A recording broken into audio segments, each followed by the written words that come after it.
आज जब हम घर लौट रहे थे, चोर चोर चोर! दीदी जल्दी पुलिस को फोन लगा। अरे तू टेंशन मत ले, ये खत्म होते ही तेरा फोन आ जाएगा। लेकिन कैसे?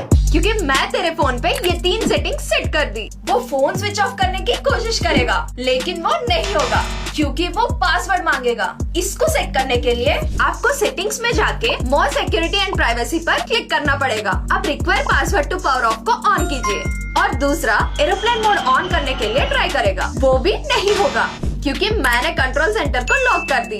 इसके लिए नोटिफिकेशन और स्टेटस बार में जाके ये सेटिंग्स को ऑफ कर दीजिए। And finally security and privacy settings में फाइंड माय डिवाइस को ऑन कीजिए, फिर फाइंड ऑफलाइन डिवाइसेस में जाके इस फीचर को ऑन कर लीजिए। अब अगर सिम निकालने की कोशिश करेगा तो भी उसका लोकेशन ट्रैक हो जाएगा।